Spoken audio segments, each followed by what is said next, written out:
My connection to Historic Filipinotown starts with a freeway sign. On long drives from Orange County into LA, the first time I ever saw any visual symbol of Historic Filipinotown was through those green metal signs on the side of the freeway. So one day in college, I finally turned down that off-ramp. My Filipino club had organized a trip to celebrate Larry Itliong Day, where I first saw my culture visually represented in public in Southern California. We had widely spanning murals of historical figures and pop culture icons. We had intricate cultural dances and spoken poetry performances. We had our own ancestral alphabet, Babae, and I saw my name painted in it for the first time. From that point forward, I've learned of HiFi through moments and experiences, eating skewers of meat at Dollar Hits with friends, talking to community members about the neighborhood's changes, driving around searching for street art. HiFi is a community rich with the history of Filipino immigrants, once made up of the waves of manongs, an Ilocano word for older brother or uncle, who settled near Little Tokyo, now a multicultural area tucked away near Echo Park. It is a distinct meeting place for Filipinos across Southern California. Just looking around the room of SIPA's interns, youth from Eagle Rock to Orange County to the Inland Empire come for a sense of the community. HiFi's legacy organizations and small businesses make up that sense of community. SIPA, or the Search to Involve Pilipino Americans, is one of those legacy organizations. It was established in 1972, offering the community resources from cultural education to youth development programs. And art is always nearby. Drive down Beverly Blvd, electrical boxes once blank are now painted red, blue, white, and yellow like the flag of the Philippines, tagged by Ilocano, LA. On the side of an apartment building, a mosaic of Filipino women adorned in the iconic Filipiniana bolero sleeves by the artist Bodeck Luna graces one wall. Entering HiFi, you are greeted by a massive gateway, Talang Gabay, or our guiding star, designed by Eliseo Art Silva and Celestino Jr.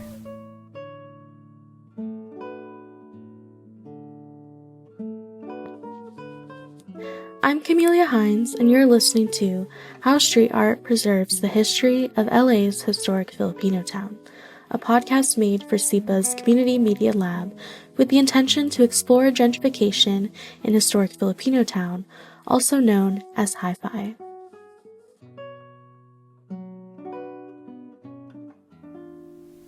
In Unidad Park, the largest Filipino-American mural in the U.S., created by Eliseo Art Silva, is now celebrating its 30th anniversary. This massive mural, Gintong Kasasayan, Gintong Pamana, or A Glorious History, A Golden Legacy, spans 150 feet wide and 30 feet tall, depicting the rich history of the Philippines and the Filipino diaspora in America. There are figures ranging from revolutionaries like Gabriela Silang to the striking Delano farm workers, Larry Itliong and Philip Vera Cruz, to the famous boxer, Manny Pacquiao. A local community member argues that this mural contributed to HiFi's placemaking, defined as the process of creating quality public places where people want to live, work, play, and learn in. So all I'm saying is that this mural played a role in placemaking, increasing awareness. It led toward the official designation of Historic Filipinotown. And it's also on a site that's historic. This used to be the Filipino Alumni Association. Faustino Caigoy had the original mural down the street. That was Gerald during a tour of Historic Filipinotown. He is an urban planner, historian, and one of the authors of the book Filipinotown: Voices from Los Angeles. Gerald Gubitan, he, him. I'm an urban planner by trade. I grew up in Historic Filipinotown neighborhood. I subsequently left to another city, but I came back about 12 years ago. I actually bought a house, and next to my brother's house, My mother had Alzheimer's, so I did it to really gather multi-generations to take care of my mother. So I spoke to him about the history of Historic Filipinotown, and I, along with other SIPA interns, went on a tour of HiFi, learning how this community was once made up of bustling small businesses a couple of streets down from where the neighborhood is now. HiFi's legacy actually started in what is now considered Little Tokyo. But over time, again, we're talking about neighborhood change. That's a dynamic, it seems, that continues to happen. And so I thought we'd start with this place, which is the original Little Manila in downtown Los Angeles. And it's actually at the corner of First Street and Los Angeles Street. And here you can see the Civic Center, the Department of Water and Power, the Music Center, condominiums, the Walt Disney Hall. So I would say by the 40s and 50s, this was actually still a very mixed neighborhood with old apartments and houses and small businesses. But this is the evolution of federal and state law. For example, state redevelopment law at the time, and that agency I once worked for, the Community Redevelopment Agency, was established kind of like in the late 40s. And the law said, the city can identify economic and physical blight. And so that definition became the criteria. And so, surveyors would go out and identify what they perceive as economic and physical blight. But it was very insensitive to the people who lived here. So that whole program of redevelopment was the basis for, and civic center planning here. Because you can see the county, the city hall, all these civic buildings. You're going to see Caltrans, all part of a redevelopment scheme, which results today in these new big buildings. But I don't think the narrative includes an awareness of the impacts of redevelopment, which was basically displacement. I think displacement of a population, a community that lived here. So it made me think, I know today we're studying displacement in HiFi, but we can trace displacement to the original development of Little Manila and these public policy decisions that were made, which resulted in displacement without community engagement. HiFi's origins are so closely tied to displacement. Displacement from the Philippines, as Filipino nationals came searching for opportunity. Displacement from Little Tokyo or downtown LA, as public policy uprooted their community. Displacement away from historic Filipinotown now, as neighbors moved to further communities amidst higher prices. How does a community stay connected? How is its history preserved amidst displacement? And how does art play a role in that? These are the questions I'm trying to answer with my project. What does art mean for a community like HiFi, and how does art contribute to its placemaking?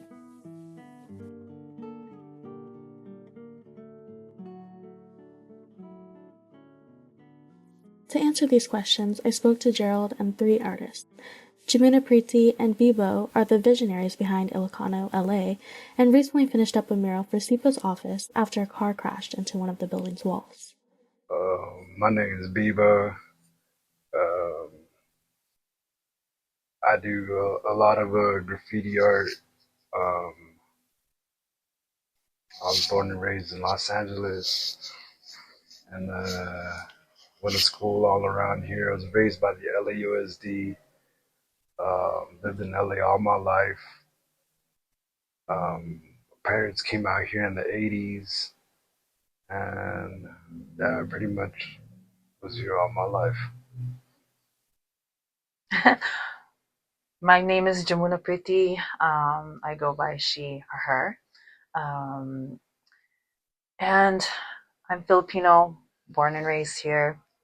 I'm originally from Long Beach, from the Filipino community there, and so my art is driven by my culture. and how I grew up. And it just transformed into this whole thing. And I just so happened to land here.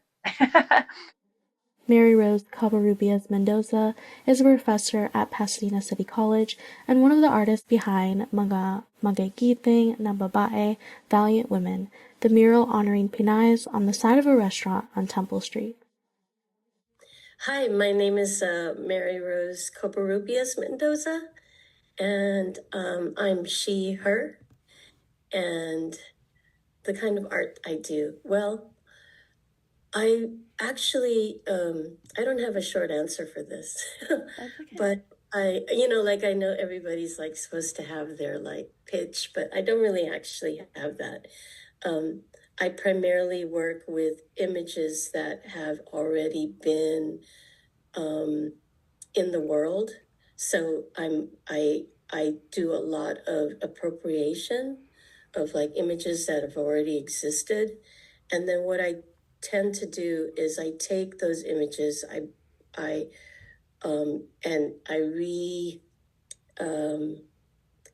reconfigure them, I repurpose them, I use that image because it's a language that everybody is familiar with, and I insert ideas that I'm thinking about at the time.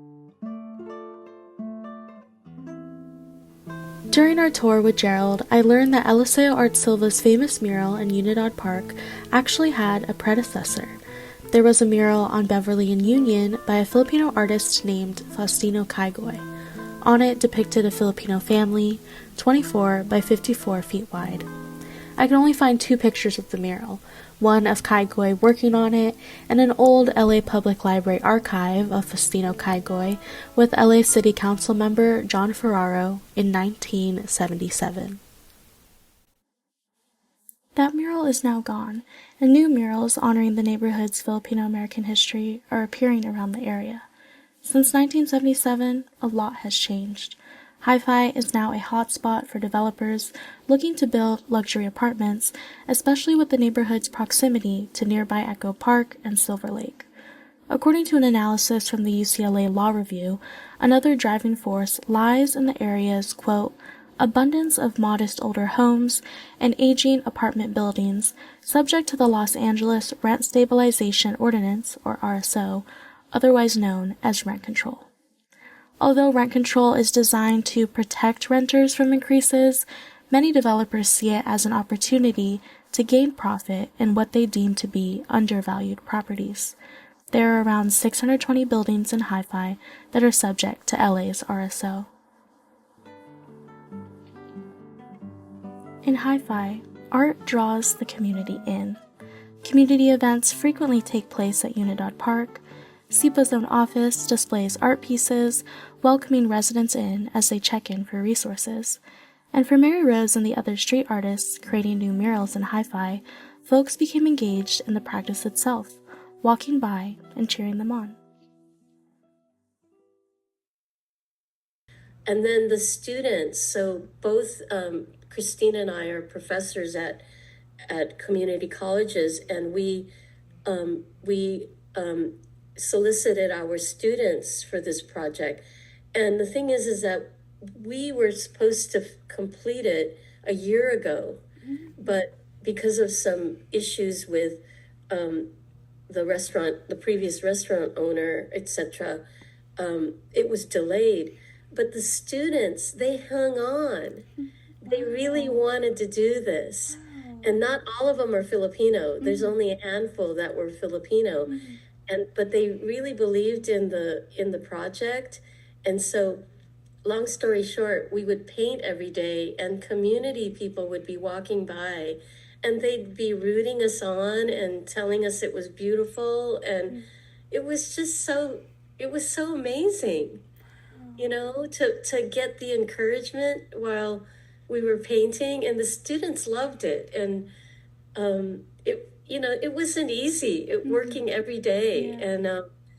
And so to get the encouragement was very helpful, and it was like, okay, we got to keep going. And, Yeah. Yeah, it was really lovely. It was it was very bonding. Speaking to Maryrose, I could tell working on this mural was truly an experience for her, and it was a reminder of the long history of Filipinos in America. To her, the mural serves the community through sparking curiosity. I learned a lot about street art by experiencing it, and that engagement, that direct engagement with people that were walking by was amazing. With people walking by, people that know the people that are on the mural, I think that they just feel like this is telling our story. This is talking about us. This is showing people that that we're here. And I think that that's a really big, important part for me is sharing that Filipino American history is American history. It's not just a tangent. We're part of American history. And I think that being out there in the public is really important, and in HiFi, so that people in HiFi can see it. So how did Maryrose and her fellow artist Christine Morla come up with the idea for this mural? Well, it took some perspectives from fellow community members and colleagues around them. And I never did a mural before, and I was reluctant to do it. But then I thought, if I partner with somebody who has experience in mural painting, which is Christine Morla, and she actually she was an intern a while back with Eliseo Silva, and so it was kind of like this passed down thing. I would feel more comfortable. So I checked in with her. I said, "Would you do this with me?" And she agreed. And then we brainstormed a bit. And then I spoke with a colleague of mine, because I teach at Pasadena City College, and I spoke with my colleague Susie Ling. And if you don't know her, Susie Ling teaches Asian American Studies at Pasadena City College, and she's a Chinito, which is Filipino Chinese. So she has been a advocate for communities in Los Angeles, all kinds of communities of color, people of color, and she's been a great advocate to me. And so I just talked to her, like, hey, I'm thinking of making a mural. What do you think? What do you think about these ideas?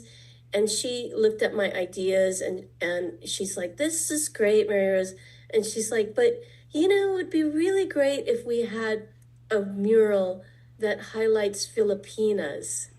And I'm like, you're right. And so we got together, and I worked with her and Florante, Florante, who just recently passed away, unfortunately. And I reached out to other community leaders, Joe Bernardo, because I know his wife. Like Maryrose said, she's new to mural art and has typically done exhibitions in galleries, but street art taught her a valuable lesson. Committing to street art meant committing to all that came with being on the street. It means working with the elements, adapting to different surfaces, and interacting with the various folks you'd run into. Here's what Bboe, one of the artists behind Ilocano LA, had to say on that topic. I think the purpose of street art is that everyone could do it, but the crazy ones are the ones that are really doing it. Like, people think about doing shit all the time. Like, they think about doing this, doing that, but the ones who actually do it and manifest it, that's where like the magic is. Like, you really created it. You really did the footwork to go to that wall, to think about how to get to that wall, to think about how you're gonna put this thing that you're thinking about on that wall. Like, it all comes into play, like when you're doing it, like, versus like I want to say, like, in a gallery. Like, in a gallery it's different because you don't go through all that stuff you go through on the street. On the street, you're running into crackheads, you're running into cops, you're running into people like just kids after random school, stuff, like, and it's construction. Wild. But like when you're in the gallery, it's just like it's more of like a main focus. You're focused on one thing. But when you're in the street, it's everything. You're dealing with the people, the public, everybody who's out there. All the elements of the street.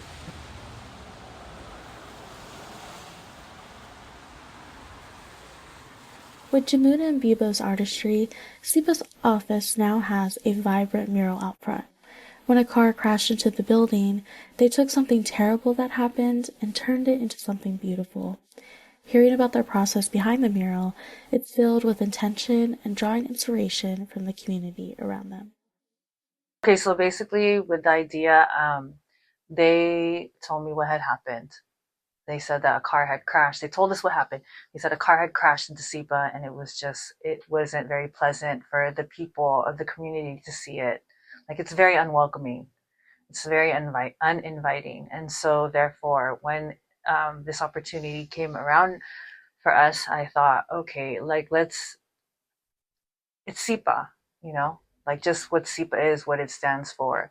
LA, the culture, being Filipino, and kind of tying that all into us.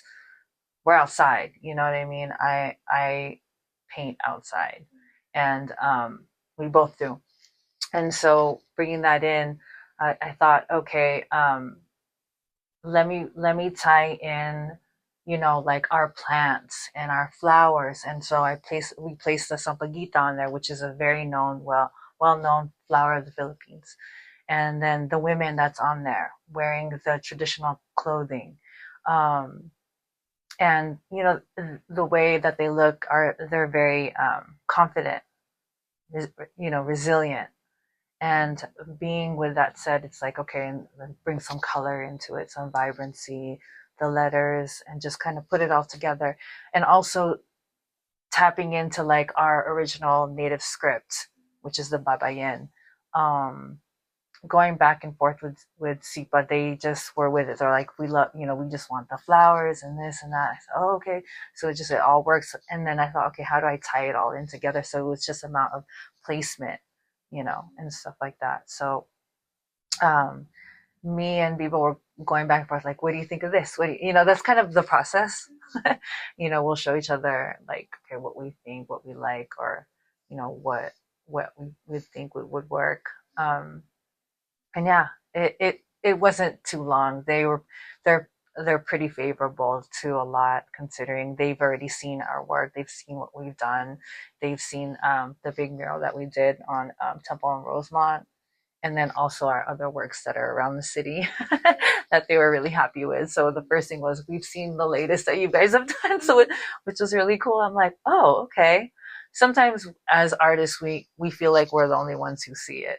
We're like, okay, this is cool, all right. But the impact is making the connection with the community and making them feel seen and heard as well. And so to kind of going back to the SIPA mural, it's like to cover that up and make it more of something like, let's stand and look at it instead of what happened here, so kind of turning a disaster into something more where it's like, let's stop and take a look and see what's going on. What does this mean? What do the words say? They chose the lyrics of the song that we put up, which was Babae by Freddie Aguilar. And so if you like also look deep into that, then you can see where everything's coming from. Yeah.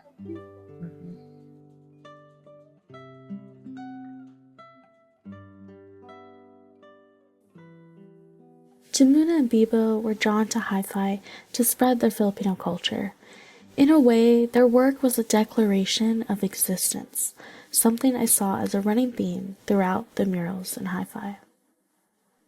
The art that I do, okay, both of us, we both have our own style of letters, which it's really interesting because we both kind of created our own font on our own, which took years. It takes years, and you don't even realize you're kind of doing it. It's just naturally just both happened for us, and this is us separate. but like tapping into the artwork is it's like how, you know, like I said in the beginning, you know, it's my culture and how I grew up, and taking all those elements. And what I really like about it, it's actually making me study more and make me learn about who I am and where I came from and my family and stuff like that and our roots. So taking that and just kind of honing down into, as I got older and my artwork matured as an artist, making it for the community, which I think for me, that's how it really, to connect with the community and like have them be involved as well. With the past few ones, like the big murals that we've been doing is like, that's kind of what the idea is, to place in highly saturated Filipino areas, because we don't get any type of visual representation. Like if you were to go to Little Tokyo, or, you know, Chinatown or anything like that, you know, me and people had this discussion for so long, saying like, we don't have anything. You cannot tell if there are Filipinos there. You can't, unless there's like a restaurant, but that's it. Somebody told you about a restaurant, but that's it. Nothing to where you could visually see like, oh, you know. And so that's where the flags came up, and we had this idea like, let's paint the flag everywhere. It's Filipino American Filipino American History Month, you know, let's do that for the whole month. And so that's kind of where our inspiration draws from.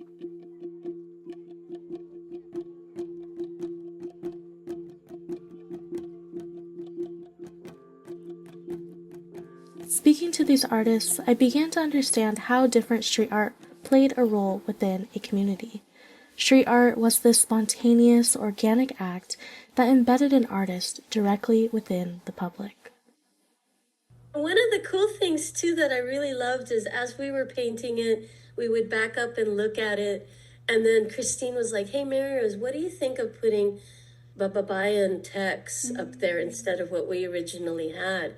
And then I was like, that's great. And that came like spontaneously. And we're like, what should we write? You know, and we said, let's write thank you, because this is thanking this group of women and this history that we have. And then it was like, we got to make sure that we do it right. So then I would I'm like, who should we contact? And then there's a tattoo artist that I know that does Babae text, and we contacted him, you know, and it was like, and then he texted back, yeah, that's correct. And it was really fun. Like, that things would kind of be also spontaneous and organic. Street art was also this selfless act for the artist, not about presenting oneself at a gallery, but about giving your art up for the public to absorb on the daily, with even the elements wearing it down over time. I don't know, it's just, there's just something about it, like, I feel that when I do public art, I don't do it for it to be about me. So, it doesn't necessarily have, like, a style, you know, that, like, I need it to be, like, my style. I need it to then communicate. We're constantly thinking of different ways to how do we execute this so people can visually connect with that. Even, you know, that's why we don't care if they know who we are. It's like, you can connect with that. That's the important part. Like, just take that, you know, that's the important part. We're like behind the scenes, like, okay, we can do something. So let's do something for them. And if they get it, that's fine. Let them, you can have it. Cause it's almost like once we create something, it's not ours anymore. It's for everybody else. It's out of our hands. It's kind of like, we're just a catalyst to like kind of create something that we all know and put it and make it two-dimensional and as large as we can. In my conversation with Gerald, he too spoke about the spontaneity of street art in the area. Outside of being a historian, Gerald is a longtime resident. He grew up in the neighborhood and came back to take care of his aging mother. Gerald has been associated with many of HiFi's legacy organizations, including SIPA, Philam Arts, and a HiFi coalition. He's seen firsthand how art has been used to increase HiFi's visibility as a community, including the recent impact of Ilocano LA in the neighborhood. Street art feels more organic in a sense, emerging from the artists themselves. And what has impressed me about the young artist from Long Beach who painted the mural off of Temple and Rosemont, again, in one of three in 2025, is that I believe she was driven also organically. It was honest. It was something in her motivated her and drove her to just erect this beautiful mural. She didn't go ask for permission or seek public funding from the Department of Cultural Arts. She took the initiative, and so one day I saw her paint. I just went up to her just informally and chatted, and she's from Long Beach, not Filipinotown, but something in her brought her to this neighborhood, and maybe that speaks to the broader symbolic importance of this LA's historic Filipino town as kind of the original historical port of entry of Filipinos in Los Angeles. So street art was very much not based on academia or an institution, but by this authentic motivation from this artist.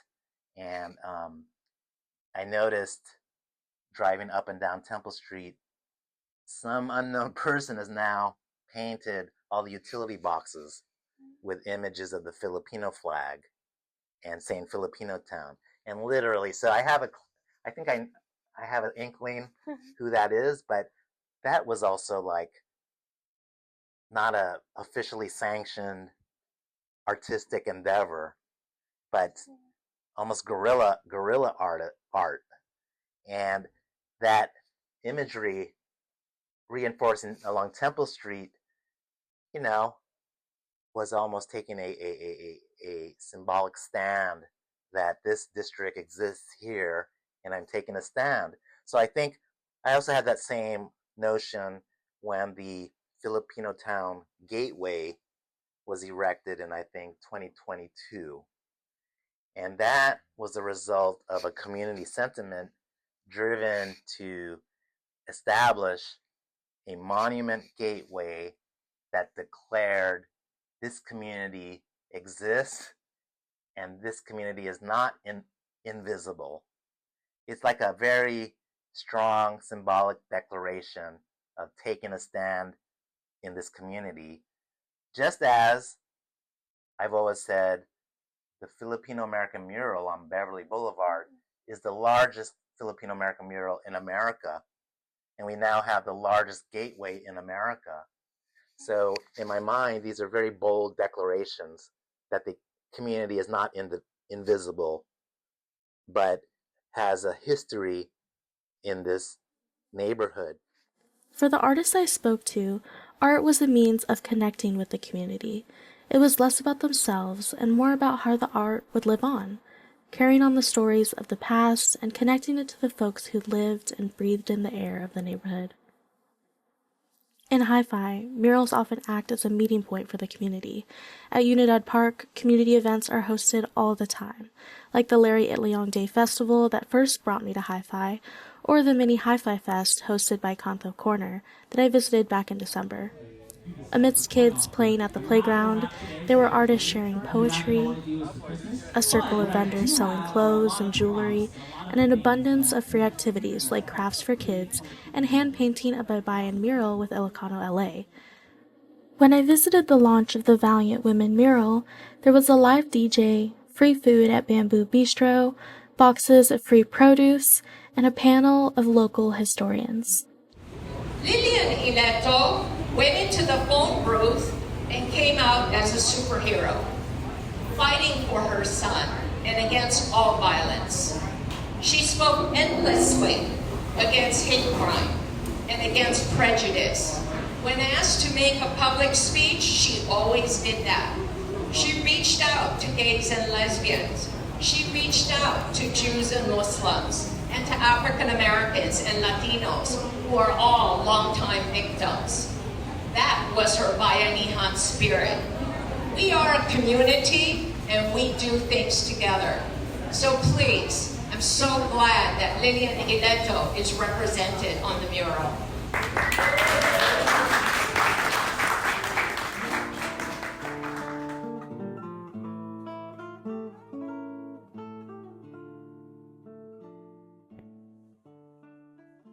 Maryrose reflected on her memories, visiting HiFi as a child, and the hubs of community HiFi created. I went to Precious Blood when I was a kid, and that's and we used to actually just drive through that area. You know, when I first grew up here, and this was the 1970s, so we lived in what is now Koreatown, and on Wilshire, and then we would drive to school. And that's how I know of HiFi mostly, is just basically that. Like, Bahay Kubo was like the only restaurant there ever. Like, there was nothing else that was Filipino except for Bahay Kubo. And it's still there. Yeah. And for me, it's more about memory then, because of my parents worked at the Los Angeles Times, and we just lived in that area near HiFi, not in it, but near it. And so it's more about memory. And my grandmother also lived nearby when she immigrated, near that area as well. So I don't live in the area anymore, but I do enjoy just being part of it in terms of, like, I was a board member at Philam Arts in the past, and just, you know, just knowing that, like, it's becoming a hub for things, you know, like especially the Unidad Park is like a really great hub where if somebody wants to do a project or a festival or, you know, a small pop-up, it seems like, you know, that's where the go-to is. From my research, art can sometimes be twisted, used instead to aestheticize an area for developers and new residents, oftentimes resulting in the displacement of the folks, small businesses, and organizations that built a community up in the first place. There's this concept called art washing, which criticizes corporate sponsorship of the arts, usually because businesses may use art to improve their reputation in a community. A research paper on cultural gentrification by Jonathan J. Ann Chrisman studied cases in Boyle Heights and Little Tokyo. Nearby in Boyle Heights, community members have long taken action against cultural gentrification when new higher-end art galleries, quote, clashed with the long-established history of arts and culture stemming from its immigrant and Latinx aesthetics, threatening to erase a sense of belonging for longtime residents. Little Tokyo has also taken to arts activism, with organizations like Sustainable Little Tokyo advocating through community organizing and art and culture to maintain the community's roots and slow potential unwanted development. According to the Urban Displacement Project, gentrification is, quote, a process of neighborhood change that includes economic change in a historically disinvested neighborhood by means of real estate investment and new, higher-income residents moving in, as well as demographic change, not only in terms of income level, but also in terms of changes in the education level or racial makeup of residents. With Historic Filipinotown at high risk, I wanted to ask the muralists what they thought about art's role in gentrification. As Historic Filipinotown, and especially like neighboring cities in LA, they're experiencing a lot of gentrification. How do you see art playing a role in that? Is art in LA a form of activism against displacement, or can it be a means of gentrification itself? How is that playing out? I mean, I don't know if it's if it's also contributing to gentrification. I hope not. I know that part where the mural existing right now tends to actually not have a lot of highlights from HiFi. Like it's almost like HiFi. There was a lot going on the on one side of HiFi, like north of Alvarado. And so then that's why like some people were saying, oh, it's good that you have something on this side because there was nothing on this side.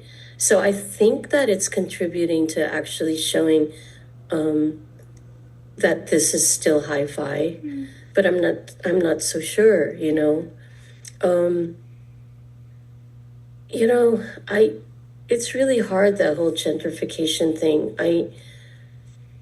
I guess I feel like I don't know how to stop that. And so maybe just by acknowledging that we are here, is a way to just like share that, as things keep moving, I don't know, to share that this has been here. Yeah, definitely.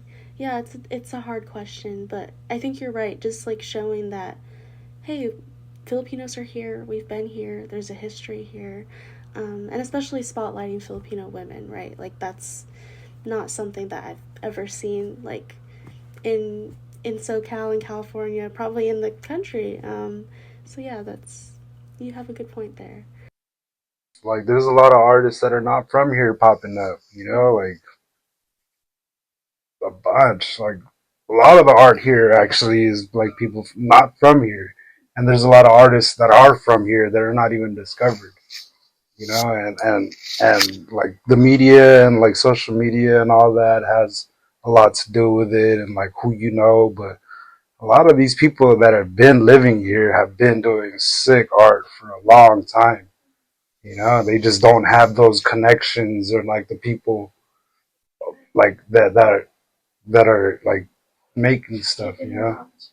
Yeah, and like a lot of the times they won't get it because of how their upbringing is. It's messed up, but like that's just how they grew up, and that's how people are getting looked at, and like it's just how the world works.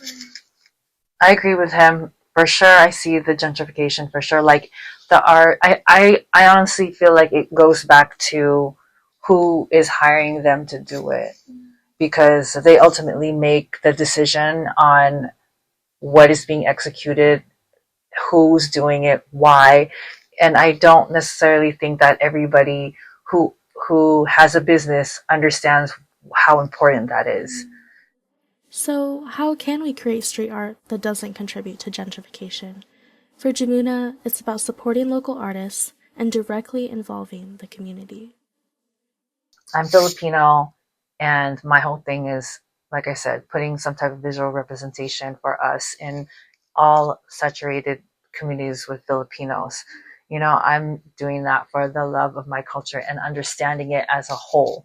So like even with Historic Filipinotown and Long Beach and like Carson, San Diego, up north, like in my mind, I think, oh, these are the places, you know what I mean? So if I can help that and not, and also tread lightly on understanding like what that also, because each community is also like their own, right?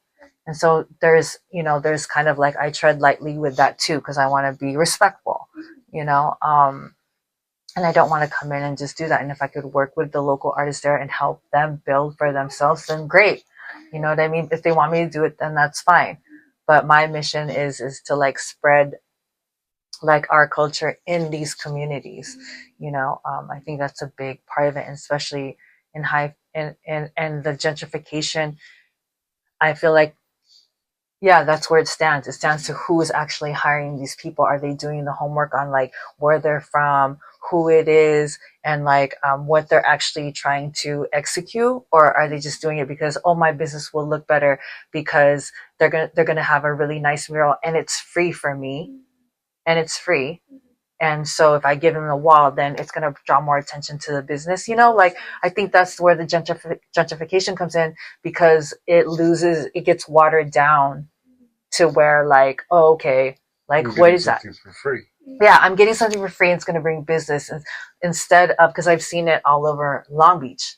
And I'm like, wow, they're saying it's okay because it's free. And so now all these businesses have these amazing murals. I mean, they're amazing. Like, I'm not going to lie. They're amazing. They're all over the city. But then I'm like, but now all our artists and everything's getting gentrified, and all our artists are like getting watered down and not getting paid attention to, just like you said. It's the same thing. Have them work together, have the community involved, have this like I was giving like ideas of like, we should involve the kids, we should involve community members, we should involve the people to come and help you guys paint. Like, yeah, you guys are amazing and you can do it yourself for sure, because if I can do it by myself, then anybody can do it by themselves. But to have people involved that are part of that community plays a big part in it, because then it's like, I'm a part of something and I live here and I grew up here and I see this every day.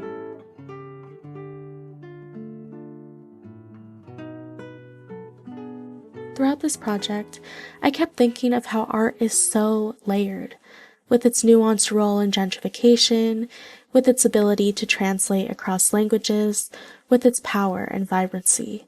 Historic Filipinotown, too, is made up of all these layers of history, through all its changes from downtown LA to the area to now, to its racial demographics, to its strong roots and preservation and its resilience. When I spoke to Gerald, he actually framed this feeling beautifully.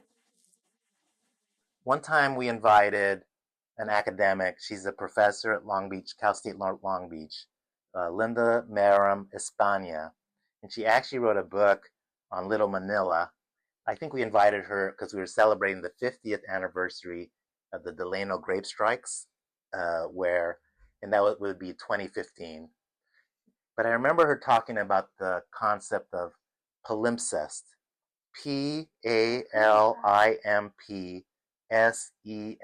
palimpsest. I've heard of it before, yeah. It's like back in the day, people would use parchment paper or to do their calligraphy or write their scroll and writings.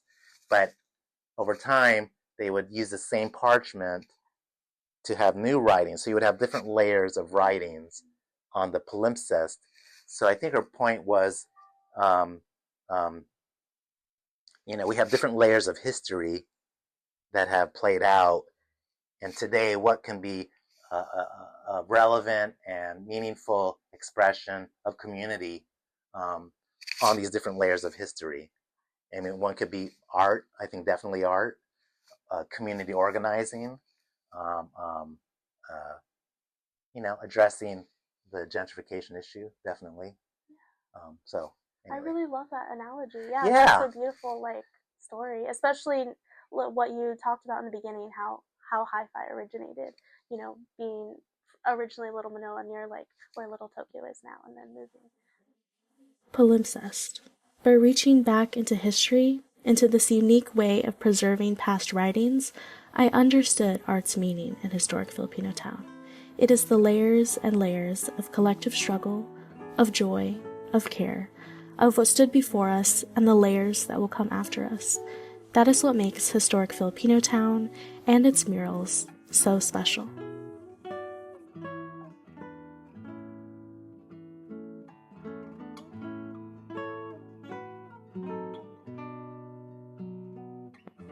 Maraming salamat to all those who shared their stories with me during this process. Jamuna, Bboe, Maryrose, and Gerald, I'm forever changed by your insights. I'm extremely thankful we all get to enjoy your art and contributions to this community to this day. This podcast was edited, narrated, and produced by yours truly, Camelia Heins, with support from the staff at Search to Involve Pilipino Americans, or SIPA. If you'd like to visit the murals I talked about, here's some more information about where to find them. Gintong Kasasayan, Gintong Pamana, by Eliseo Art Silva, can be found at Unidad Park at 1650 Beverly Blvd. Maryrose Mendoza and Christine Morla's mural, Mga Magigiting na Babae, Valiant Women, is located at 1714 West Temple Street. Drive down Beverly and you'll see electrical boxes of Filipino flags painted by Ilocano LA, along with their mural outside of SIPA's office at 3200 West Temple Street. Ilocano LA also has another mural located on Rosemont and Temple, which Gerald referenced to. I briefly mentioned a mural by Bodeck Luna, located at 1800 Beverly Blvd, Talang Gabay, HiFi's Gateway, which was designed by Eliseo Art Silva and Celestino Jr., is at 1557 Beverly Blvd. Faustino Caigoy's mural is no longer visible, but it was located on Beverly and Union.